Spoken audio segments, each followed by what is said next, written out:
Hello and welcome to a brief tutorial on dashboards and reporting within Klaviyo presented by Zach from Sandhill Digital. So we are in Klaviyo now, and on the left-hand sidebar, we're going to select the analytics section, and that's going to have a drop-down that will take us to dashboards.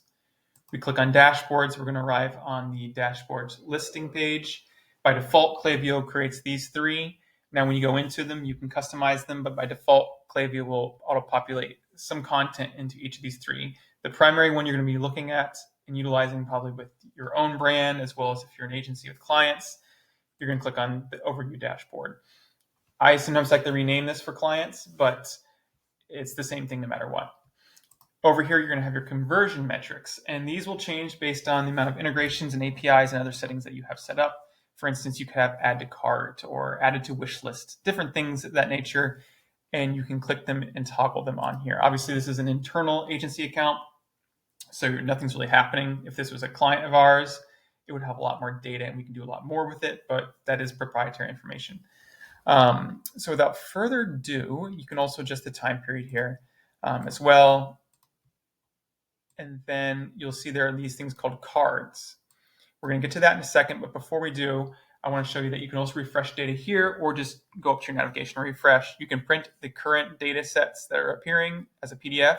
You can edit the name of the dashboard. You can create a new dashboard from here, and you can delete this dashboard. Now, generally speaking, I like to have it set up as such with a conversion summary top and foremost, with campaign performance detail. Then I like to have flows performance and then flows performance details.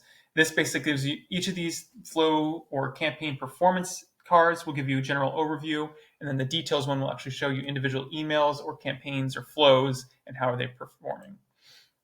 Down here, you're going to see other things such as email deliverability, very important as well. But there are a few more cards that I do like to add. You can add a card from scratch, which I do in some scenarios because there's some very customized and nuanced cards that may be specific to a client or a brand. But generally speaking, I like to bring in, if there's SMS, I'll bring in SMS ones as well. But then I do like to bring in conversion by channel, as well as email deliverability by email domain.